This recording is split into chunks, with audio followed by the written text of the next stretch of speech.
खबरों के निष्पक्ष विश्लेषण के लिए सब्सक्राइब करें Jantantra TV and press the bell icon. Never miss any update.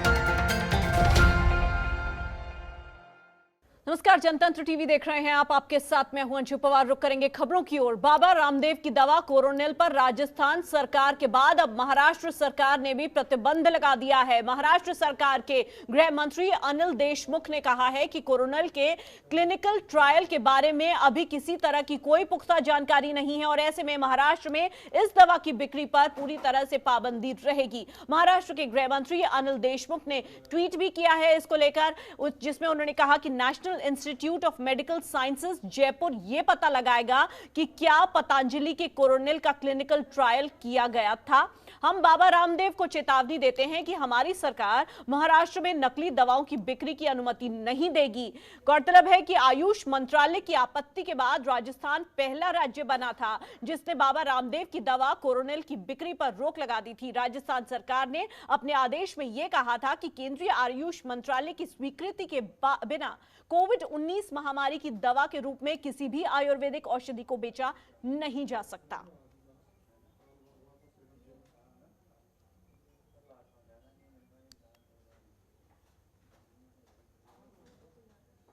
वहीं मध्य प्रदेश की राजधानी भोपाल की अगर बात की जाए तो यहां पेट्रोल और डीजल की बढ़ती कीमतें अब जनता को परेशान करने लगी हैं। कीमतों में आग ऐसी लगी है कि कम होने का नाम नहीं ले रही हैं और ये लगातार 19वां दिन है जब पेट्रोल और डीजल के दामों में इतना बड़ा इजाफा हुआ है। 24 जून को यानी कि पेट्रोल को अगर छोड़ दें तो डीजल के दाम बढ़े थे। आज अगले ही दिन दोनों के दामों में फिर से बढ़ोतरी हुई है। 2 दिन पहले तो भोपाल में देश में सबसे ज्यादा महंगा पेट्रोल बिक रहा था। भोपाल में 19वें दिन पेट्रोल में प्रति लीटर 16 पैसे की बढ़ोतरी हुई है। डीजल 13 पैसे महंगा हो गया है। भोपाल में पेट्रोल अब 90 रुपए प्रति लीटर के करीब पहुंचता हुआ दिखाई दे रहा है और आज पेट्रोल और डीजल दोनों के ही कीमतों में इजाफा हुआ है। पेट्रोल की अगर बात की जाए तो 87 रुपए 55 पैसे इसके दाम बताए जा रहे हैं। डीजल प्रति लीटर 79 रुपए 86 पैसे के भाव पर बिक रहा है। 18 दिन में डीजल के कीमतों में बढ़ोतरी हुई है। 11 रुपए 19 पैसे की बढ़ोतरी इसमें दर्ज की गई है। डीजल के दाम पेट्रोल के करीब पहुंचते दिखाई दे रहे हैं। पेट्रोल के मुकाबले डीजल के दाम 8 रुपए 9 पैसे कम है। 19 दिन में हुई बढ़ोतरी में आज सबसे ज्यादा दाम बढ़े हैं। तो पेट्रोल और डीजल की कीमतें लगातार आम आदमी की जेब पर बोझ बढ़ती जा रही है। भोपाल की अगर बात की जाए तो यहाँ भी काफी ज्यादा बढ़ोतरी हुई है पेट्रोल और डीजल की कीमतों में और भोपाल में 1 लीटर पेट्रोल की जो कीमत है वो 87 रुपए 55 पैसे बताई जा रही है, जबकि 79 रुपए 46 पैसे पर डीजल बिक रहा है।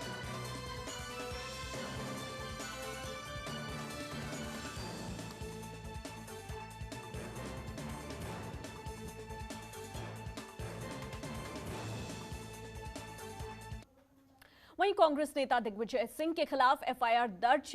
150 कांग्रेसी कार्यकर्ताओं के खिलाफ ये मामला दर्ज किया गया है। इस वक्त की बड़ी खबर आपको दे रहे हैं। कोरोना महामारी के नियमों के उल्लंघन के आरोप में मामला दिग्विजय सिंह के साथ साथ बाकी के कार्यकर्ताओं पर किया गया है। आपको बता दें कि मध्य प्रदेश में उपचुनाव से पहले सियासत पूरी गर्माती नजर आ रही है और इसी बीच नेताओं पर एफआईआर दर्ज कराने के मामले भी लगातार बढ़ते जा रहे हैं। ताजा मामला जो सामने आया है वो मध्य प्रदेश से आया है, जहां पूर्व मुख्यमंत्री दिग्विजय सिंह पर एफआईआर की गई है। दिग्विजय सिंह के साथ साथ कांग्रेस के 150 कार्यकर्ताओं के खिलाफ ये एफआईआर दर्ज हुई है। कोरोना महामारी के नियमों का उल्लंघन का आरोप इन पर है और इनके खिलाफ मामला दर्ज किया गया है। पेट्रोल डीजल की बढ़ती कीमतों के खिलाफ प्रदेश में कल इन्होंने प्रदर्शन किया था और इस दौरान सोशल डिस्टेंसिंग के प्रावधानों के उल्लंघन का इन पर आरोप लगा है। जानकारी ये भी मिल रही है कि कांग्रेस नेता दिग्विजय सिंह और दूसरे 150 पार्टी के कार्यकर्ताओं के खिलाफ 341, 188, 143 और 269 आईपीसी की धारा के तहत 270 के तहत मामला दर्ज किए गए हैं। दिग्विजय सिंह ने पार्टी कार्यकर्ताओं के साथ कल भोपाल में ईंधन की कीमतों में बढ़ोतरी के विरोध में एक साइकिल रैली निकाली थी। इस रैली के बाद पुलिस ने यह मामला दर्ज कर लिया है। तो दिग्विजय सिंह के साथ साथ 150 कांग्रेसी कार्यकर्ताओं के खिलाफ एफआईआर दर्ज की गई है। और मामला यह है कि इस दौरान जब कल पेट्रोल और डीजल की कीमतों के खिलाफ दिग्विजय सिंह बाकी के कांग्रेसी कार्यकर्ताओं के साथ विरोध जता रहे थे और शिवराज सिंह चौहान के खिलाफ विरोध प्रदर्शन कर रहे थे। महामारी उल्लंघन एक्ट के तहत उन पर सोशल डिस्टेंसिंग के नियमों का उल्लंघन करने का आरोप लगा है। 188, 143 ये तमाम धाराएं हैं जिनके तहत इनके खिलाफ एफआईआर दर्ज की गई है। 270 के तहत भी दिग्विजय सिंह और बाकी के कार्यकर्ताओं पर एफआईआर दर्ज हुई है।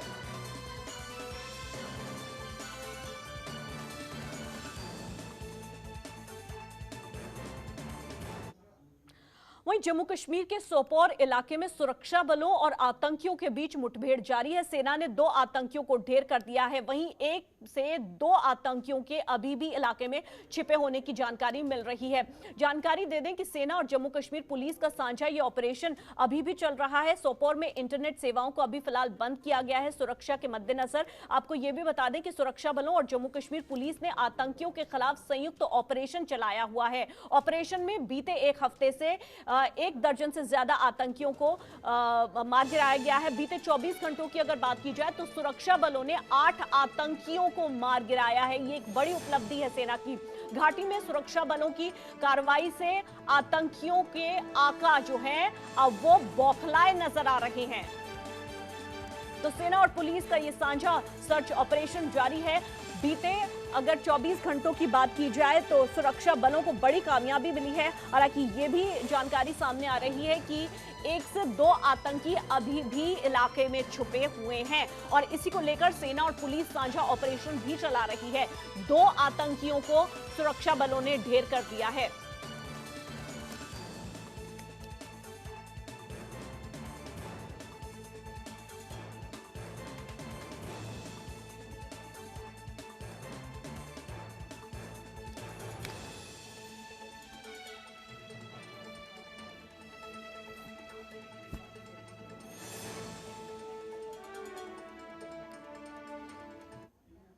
वहीं सीमा पर चीन की एक बड़ी धोखेबाजी सामने आई है। सूत्रों से मिली जानकारी के मुताबिक गलवान घाटी में हिंसा वाली जगह पर चीन ने टेंट लगा दिए हैं।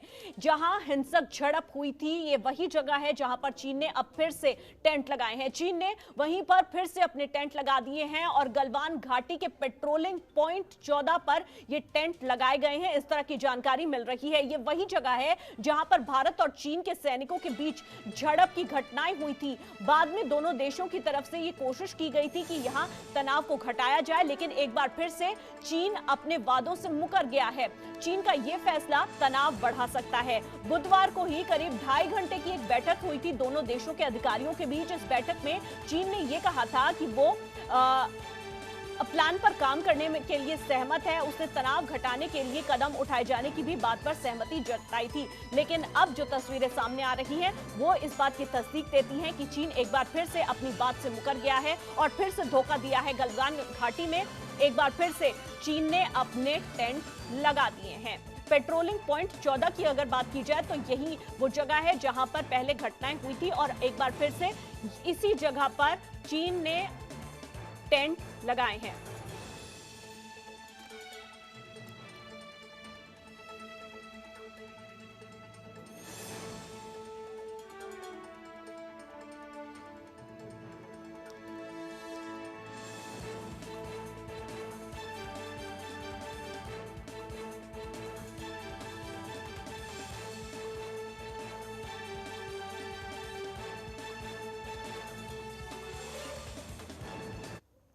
वहीं पाकिस्तान को अंतर्राष्ट्रीय मंच पर एक और बड़ा झटका लगा है। जी हां, आतंकियों को पनाह देने वाले Pakistan financial action task force यानी कि FATF की ग्रे लिस्ट में बना रहेगा पाकिस्तान। इस तरह की जानकारी सामने आ रही है।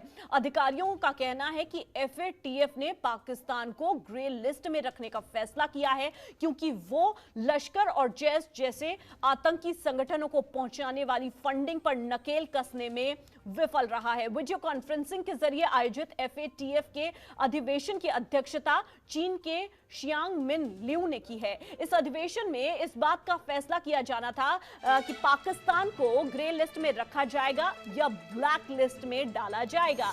इससे पहले फरवरी महीने में भी पाकिस्तान FATF की ग्रे लिस्ट से बाहर निकलने में असफल रहा था। पाकिस्तान पर आरोप था कि वो लश्कर-ए-तैयबा और जैश-ए-मोहम्मद जैसे आतंकी संगठनों को फंडिंग देता है। इसके बाद पाकिस्तान को जून 2020 तक का समय दिया गया था। उसे 27 पॉइंट एक्शन प्लान पर काम करने के लिए भी कहा गया था, लेकिन इन तमाम चीजों में पाकिस्तान ने किसी तरह का कोई काम नहीं किया है और पाकिस्तान इसमें फेल साबित हुआ है। तो अंतर्राष्ट्रीय मंच पर पाकिस्तान को यह बड़ा झटका, FATF की ग्रे लिस्ट में फिलहाल पाकिस्तान बना रहेगा।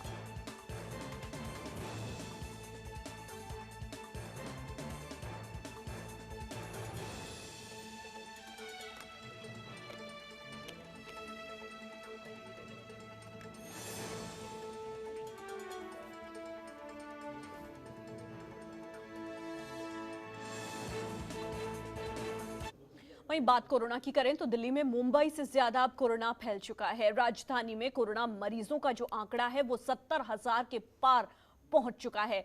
2356 लोग अपनी जान अब तक दिल्ली में गंवा चुके हैं। अब तक दिल्ली में कोरोना के 70,390 मामले सामने आ चुके हैं। मुंबई की अगर बात की जाए तो 69,528 केस सामने आए। दिल्ली में बीते 24 घंटों में 3,788 नए केसेस रजिस्टर किए गए हैं, जबकि 64 मरीजों की कोरोना की वजह से मौत हो गई है। एक्टिव केसेस की अगर दिल्ली में बात की जाए तो 26,588 एक्टिव केसेस फिलहाल बताए जा रहे हैं, जबकि होम आइसोलेशन में 14,844 मरीजों का इलाज इन्हें मुहैया कराया जा रहा है। दिल्ली में अब तक कुल 41,437 मरीज कोरोना से रिकवर भी कर चुके हैं। ये अच्छी बात है। अगर मुंबई की बात करें तो यहां कोरोना मरीजों का जो आंकड़ा है वो 69,528 है, लेकिन दिल्ली में ज्यादा मौतें मुंबई में हुई हैं। तो मुंबई में कोरोना से अब तक 3,964 लोगों की मौत कोरोना की वजह से हुई है। तो महाराष्ट्र के बाद अब दिल्ली भी कोरोना की ग्रस्त में पूरी तरह से आ चुका है और तेजी से दिल्ली में कोरोना के जो मामले हैं वो बढ़ते जा रहे हैं। जो आंकड़ा है अब वो 70,390 को पार कर चुका है। मुंबई में भी कोरोना मरीजों की जो तादाद है वो तेजी से बढ़ रही है, लेकिन अगर दिल्ली और मुंबई की बात की जाए तो मरने वालों का जो आंकड़ा है वो फिलहाल मुंबई में ज्यादा है।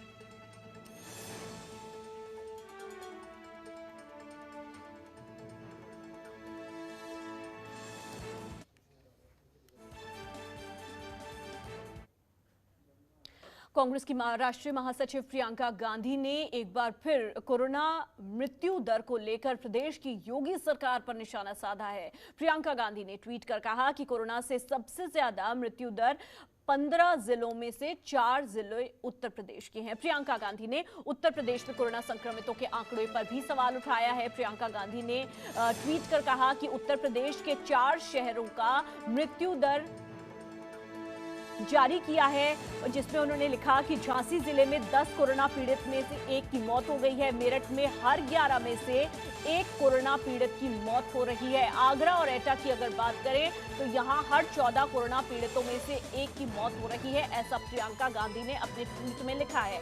सोचने वाली बात है, अगर केस बढ़ नहीं रहे तो मृत्यु दर इतनी क्यों ज्यादा है। तो प्रियंका गांधी ने एक बार फिर से उत्तर प्रदेश की योगी आदित्यनाथ सरकार पर हमला बोला है।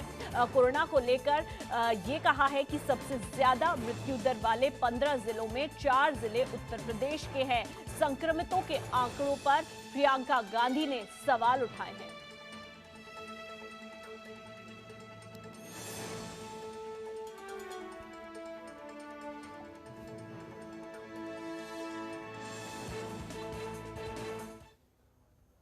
चलिए एक छोटे से ब्रेक का वक्त हो गया है, कुछ और खबरों के साथ फौरन लौट रहे हैं।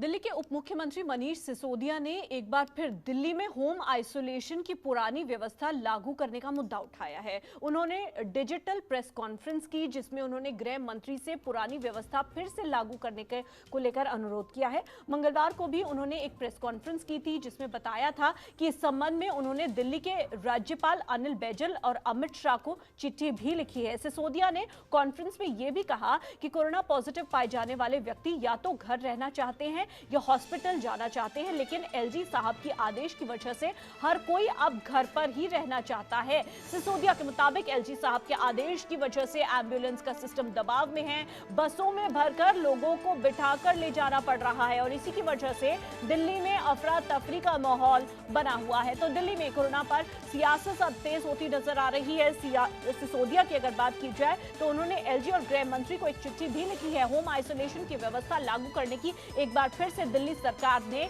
मांग उठाई है और अब ये जो मांग है वो दिल्ली के उप मुख्यमंत्री मनीष सिसोदिया की तरफ से उठाई गई है।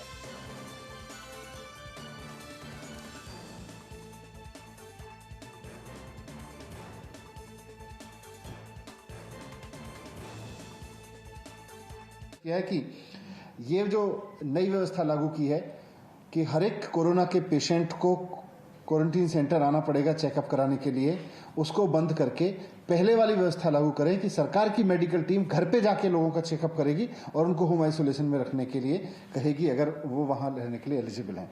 तो मुझे उम्मीद है कि एलजी साहब जल्दी स्टेट डिजास्टर मैनेजमेंट अथॉरिटी की मीटिंग बुलाएंगे। मैंने उनसे रिक्वेस्ट किया है कि एसडीएमए की मीटिंग तुरंत बुला के इस फैसले को बदलवाइए और लोगों को परेशानी को दूर कीजिए, नहीं तो और ज्यादा लोगों को ये रोजाना परेशानी बढ़ती रहेगी। पश्चिम बंगाल में लॉकडाउन को 31 जुलाई तक बढ़ा दिया गया है। सूबे में लगातार बढ़ते कोरोना वायरस के मामलों को देखते हुए राज्य सरकार ने फैसला किया है। सूबे में स्कूल और कॉलेजेस 31 जुलाई तक पहले से ही बंद किए जा चुके हैं। बुधवार को सर्वदलीय बैठक के बाद ममता बनर्जी सरकार ने सूबे में लॉकडाउन 31 जुलाई तक बढ़ाने का फैसला लिया। ममता बनर्जी सरकार का कहना है कि यहां तक कि सरकारी कार्यालयों में भी सोशल डिस्टेंसिंग के साथ जिस तरह अभी काम चल रहा है उसी तरह से ये जारी रखा जाएगा। आईसीएमआर की गाइडलाइंस के तहत अभी कोरोना मरीजों का प्रमुखता से इलाज किया जा रहा है। सरकार ने यह भी कहा है कि कई इलाकों में लोग दूसरी बीमारियों से जूझ रहे हैं, लेकिन उनको अभी टाला जा रहा है क्योंकि फिलहाल कोरोना का जो इलाज है वो ही प्राथमिकता में रखा गया है। हालांकि गंभीर मरीजों को प्राथमिकता से देखा जाएगा, इस तरह का भी बयान ममता बनर्जी सरकार की तरफ से आया है। तो पश्चिम बंगाल में लॉकडाउन 31 जुलाई तक बढ़ा दिया गया है। जिस तरह से कोरोना के मामले लगातार बढ़ते जा रहे हैं राज्य में, उसके बाद कल जो बैठक हुई है उसके बाद ममता बनर्जी सरकार ने ये फैसला लिया है। तो जो तमाम एजुकेशनल इंस्टीट्यूशंस हैं वो 31 जुलाई तक बंद ही रखे गए हैं। सरकारी कार्यालयों में सोशल डिस्टेंसिंग के साथ जिस तरह से काम हो रहा था उसी तरह से काम आगे भी जारी रखा जाएगा। लेकिन जिस तरह से कोरोना पर लगाम लगाने के लिए सरकार रणनीति बना रही है, उसी के तहत अब ये फैसला लिया गया है कि राज्य में लॉकडाउन 31 जुलाई तक रहेगा।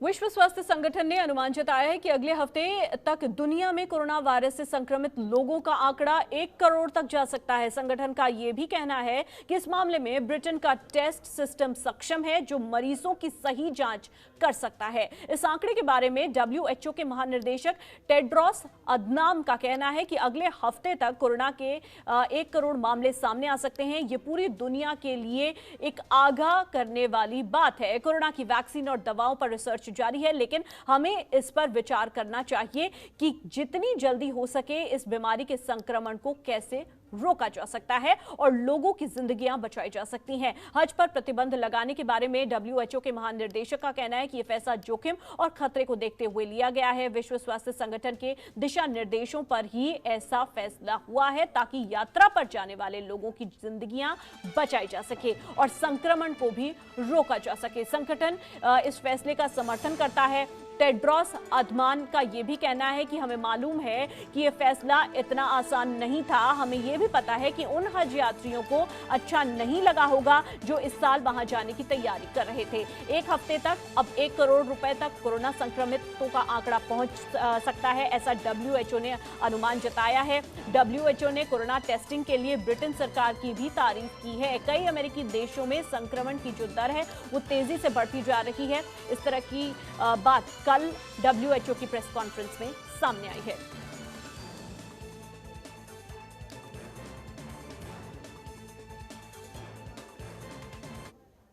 कोरोना संकट की वजह से IMF यानी कि अंतर्राष्ट्रीय मुद्रा कोष ने वित्त वर्ष 2020-21 में भारत की GDP ग्रोथ में 4.5% की गिरावट का अनुमान जताया है, जो कि करीब 6 दशकों की सबसे बड़ी गिरावट होगी, ऐसा माना जा रहा है। दरअसल IMF का यह भी कहना है कि पिछली छमाही में कोरोना वायरस का अर्थव्यवस्था पर असर उम्मीद से ज्यादा गंभीर दिखा है। इसके अलावा IMF ने साल 2020 में ग्लोबल ग्रोथ रेट 4.9% की गिरावट का इसमें अनुमान जताया है। हालांकि अगले वित्त वर्ष में वैश्विक अर्थव्यवस्था में 5.4% की बढ़त हो सकती है।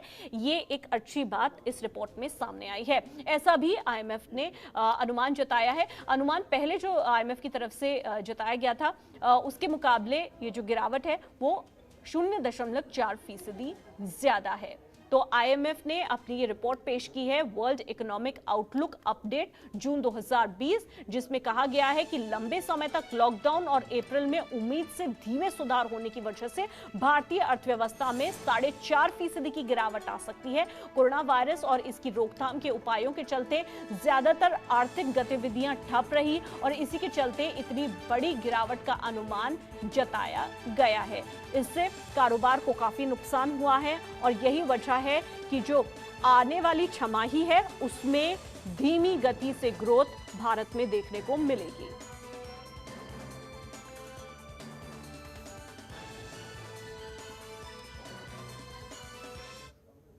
चलिए, बुलेटिन में फिलहाल इतना ही। मुझे दीजिए इजाजत, लेकिन बाकी की तमाम बड़ी खबरों के लिए आप देखते रहिए जनतंत्र टीवी। नमस्कार। खबरों के निष्पक्ष विश्लेषण के लिए सब्सक्राइब करें Jantantra TV and press the bell icon. Never miss any update.